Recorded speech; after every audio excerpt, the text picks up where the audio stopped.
북한 내부를 심층 분석해보는 클로즈업 북한입니다.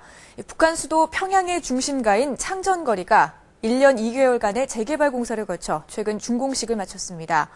북한은 창전거리에 45층짜리 초고층 아파트를 짓는가 하면 각종 편의시설과 문화시설까지 잇따라 건설하고 있는데요.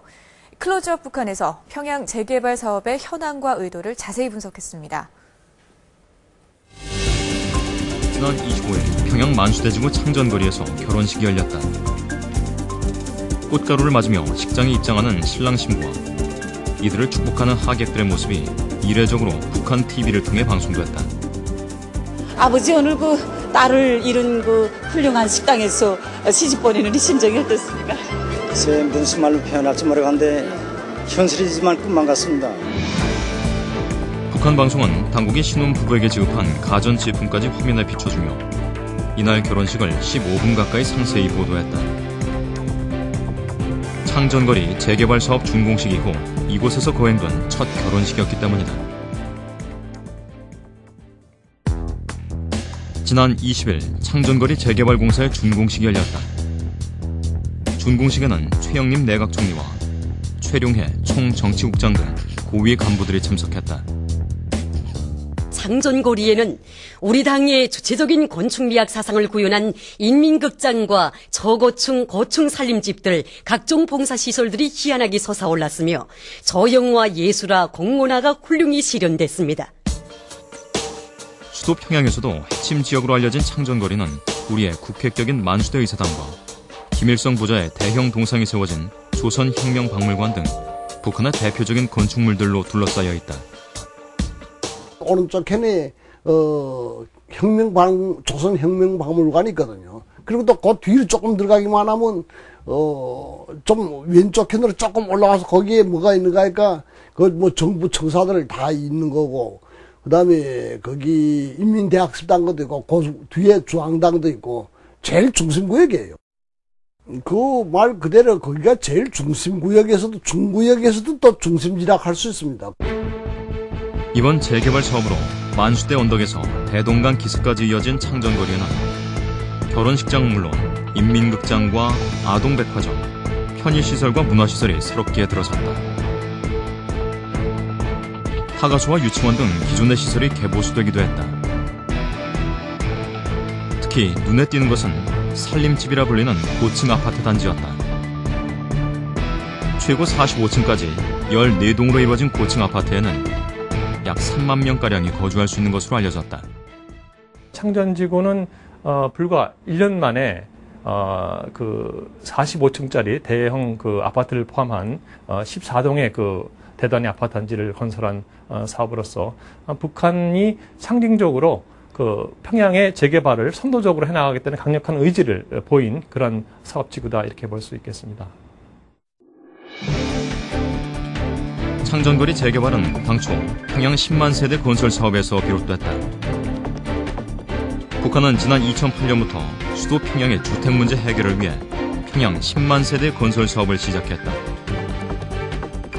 그러나 2012년 완공을 목표로 진행된 이 사업이 제 속도를 내지 못하자 북한은 지난해 4월 사업 목표를 2만 5천 세대 수준으로 대폭 축소한 것으로 알려졌다. 공사 대상 지역도 평양 중심에 위치한 만수대지구 창전거리 등으로 좁혔다고 알려진다. 위대한 장군님께서는 지난해 3월 초 이 지구를 현대적으로 건설할 것을 발기하셨습니다. 실제로 북한은 지난해 5월 22일 만수대지구 재개발 착공식을 가졌다.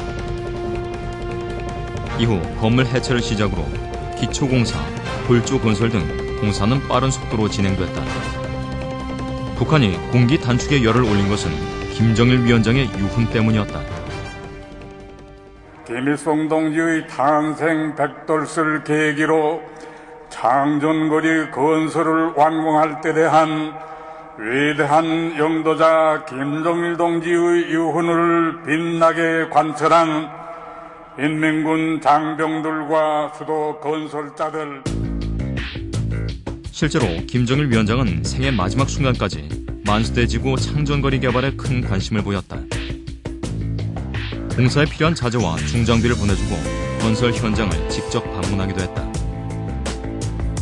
이는 북한이 강성대국 건설의 성과로 창전거리 재개발을 내세우기 위한 것이라는 분석이다. 좀 더 체제 강화를 위해서는 주민의 삶의 질을 높여야 된다 하는 측면에서 이제 그 김정일 당시 위원장이 그 2012년 강성대국회를 열어젖히자는 그런 9할의 주민생활 개선의 상징적인 그 의미로서 수단으로서 이 주택 재개발에 투자를 시작한 것이죠. 그것도 사실상 다른 지역이 아닌 평양 지역에서도 가장 중심 지역이라고 할 수 있는 지역부터 그 재개발을 시작한 겁니다. 북한의 평양 재개발 사업은 거리 안에 주거 공간과 일체 편의 시설이 함께 구성되는 것으로 알려졌다. 주거지를 개발할 때 아파트 단지만 건설하는 것이 아니라 기본적으로 직주 근접의 원칙에 의해서 각종 생활 편의 시설이 하나의 그 세트로 구성이 됩니다. 우리보다 훨씬 더 상업이나 공공시설이나 학교 같은 것들이 조직적으로 들어가죠. 평양 재개발 사업은 6.25 직후에 급하게 복구된 시설을 재정비하는 데 그쳤다. 하지만 1980년 김정일이 후계자로 공식 등장하면서 재개발 양상이 달라졌다.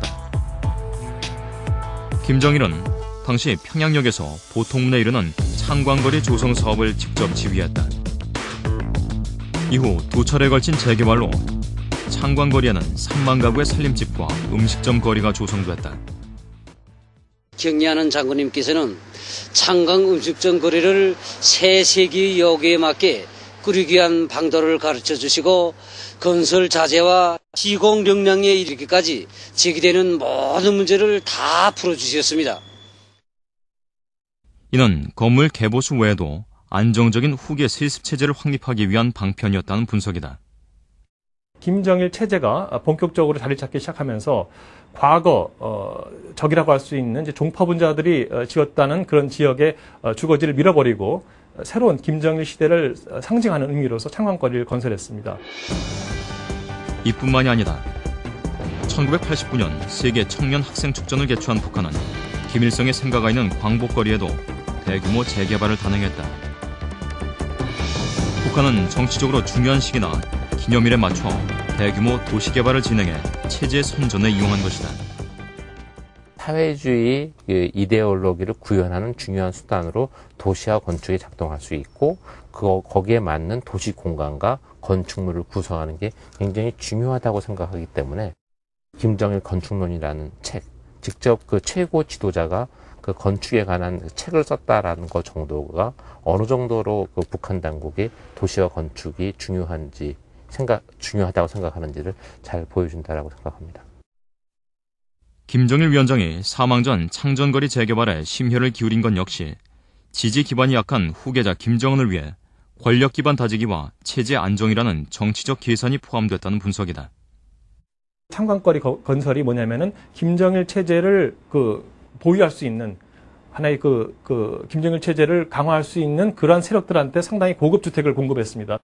창전거리 같은 경우도 사실은 5,000세대 이상의 아파트가 건설되면서 이것이 주로 북한의 고위층들, 그러니까 김정은 체제 유지의 중심이 될 수 있는 세력들한테 양질의 주택을 공급한다 하는 측면들이 강하기 때문에 북한의 이런 주택 재개발이 단순히 주택 공급 측면뿐만 아니라 정치적인 측면에서 상당히 중요한 의미를 가지고 있다. 지난해 5월 시작된 창전거리 재개발은 불과 1년 2개월 만에 완공됐다. 북한은 빠듯한 공사 일정을 맞추기 위해 공사 현장에 군인들은 물론 직장인과 학생, 주부까지 대규모 인원을 밤낮으로 투입시켰다. 공사에 직접 참가한 사람들에게는 입주를 허가하는 입사증이 우선적으로 주어진다고 한다. 북한은 집이 다 개인집이 없고 국가집으로 되어 있지 않습니까? 그렇기 때문에 국가에서 말하자면 어느 구역이든지 또 시에서든지 도시경영부에서 너는 이 집에 들어가 살 수 있다는 그런 입사증을 줍니다. 주한국 기관 사람들은 자기가 직접 건설에 나가야 그 집을 받을 수 있었거든요. 하지만 실제 창전거리 아파트에 입주할 수 있는 북한 주민은 많지 않을 것이라고 탈북자들은 말한다. 입사증이 있다 하더라도 새 집은 방정군의 간부들에게 우선적으로 배정되기 때문이다.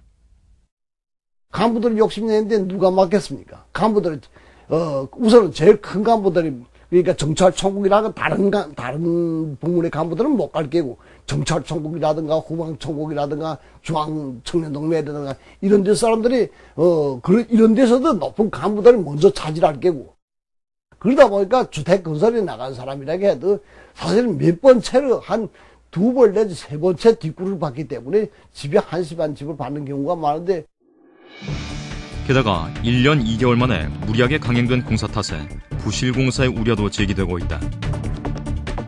그런데도 북한 당국은 창전거리에 이어 동평양구역 등 평양 재개발에 열을 올리고 있다. 경제난을 극복하고 주민 생활 향상을 위해 노력하는 지도자의 모습을 보여주기 위해 전시성 공사가 진행되고 있다는 지적이 나오는 대목이다.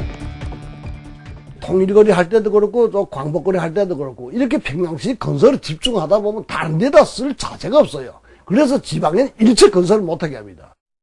그래서 겨우 집중한 게 그 창전거리 하나만 그런 데로 사실 빌릴 필요 없는데 거기는 안 해놔도 괜찮은데 그런 만큼 인민들의 생활은 한심한데 북한 당국자들은 인민 생활을 만드는 생각지도 않고 기본 자기들이 만들기를 하기 위해서 하는 거지 그건 인민 생활과 관련 없다는 걸로 봐야 보면 옳을 것 같습니다.